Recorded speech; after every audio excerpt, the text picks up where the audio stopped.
William's quite shy and reserved. George is definitely not. No, they've got a really nice relationship because William's 4 and George is 2, so they are quite close in age. In January this year, William, I picked him up from nursery and he wasn't himself. Over the weekend, just became more unwell. He had a temperature, a cough, and then he developed a rash. Once we got to A&E, they realised that he had sepsis. So, and then it kind of went crazy. It was panic stations, get Mike to the hospital. William had to be put into an induced coma. So as a result of the sepsis and that treatment, William's had to have both legs amputated.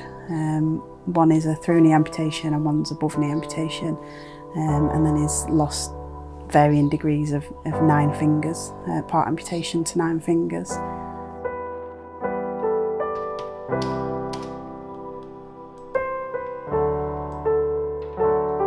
William, we first met him on paediatric intensive care unit, so he was in a lot of discomfort at times.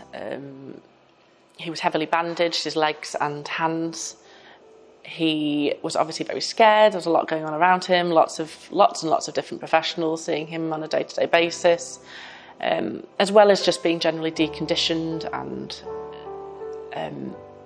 after being in bed for so long and quite stiff at times.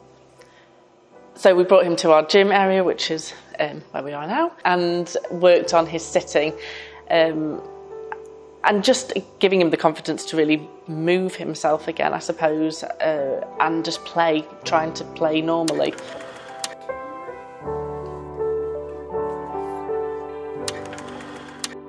I mean, when we first came home, you just looked around the house and thought, gosh, we've got steps there, and you know, you can't access that and you can't do that, and it was difficult, wasn't it? Because it just felt like there was so much that he couldn't do, and you know, it's hard to see long term then how he would do those things again. We obviously have our own NHS referral system for wheelchairs, which William will also have go through that process for a sort of standard manual chair, I suppose. But thinking about William very early on, actually, and often we wouldn't necessarily think about referring for other specialist equipment so early. We're very keen to sort of increase his independence as much as possible. We were aware of some of the powered wheelchairs which we've referred for in the past for other children, but unfortunately William was just getting too big for that, so I sort of looked for the next option. TinyTrax is a wheelchair for children up to 10 years old. It comes in a range of colours and styles and caters for children of all ages up to 10 or 11 years old. My intentions when I started TinyTrax were just to give children another opportunity to explore the world in a really funky, cool bit of equipment. Initially I worked at a charity called REMAT, designing equipment for them. Following on from that, I got a job at the Bath Institute of Medical Engineering, and I worked there for 10 years and designed various bits of equipment and medical devices, including a small wheelchair called WYSIBUG. And I recognised that children were obviously going to grow out of the chair around that age, so I was keen to design a bigger chair. But unfortunately the charity didn't want to do that at that point, so I left and designed TinyTrax. We found out about TinyTrax through our OT at the hospital. It was Nadine, the occupational therapist, that first mentioned and showed us these chairs, and straight away I think it was just like, yes, that's what that's what he's going to need. And started having conversations with Simon about what was available and the process of applying for a chair, and obviously looking for charity funding because it's not available on the NHS. Some friends and family actually started fundraising for him. Mike's brother did a 24 hours on a bike, literally 24 hours on a bike, and raised an amazing amount of money. My 2 best friends have just campaigned and got the message out, and and raised a lot of money, and it just seemed perfect to use that fundraising for this chair, because it'll going to obviously make quite a difference to him. It'd be nice for people who have donated as well to see what we've actually spent some of the money on.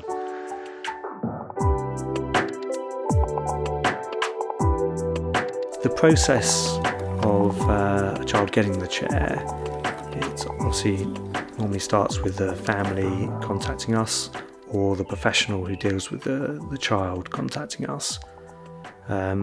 We then do a demo of the chair with the child and ascertain what they need in terms of support, postural support, because obviously some of the children have extensive postural requirements.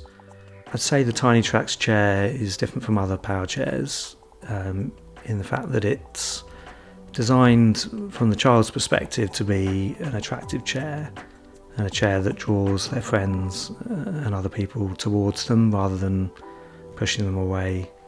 So it's got a funky design, it's got lights on it, and it comes in lots of different colours, and this generally draws people to it, and so the child is more socially included. And this chair is more akin to a toy or a toy car than a standard medical wheelchair, so it's a little bit easier for them to have it in their lives.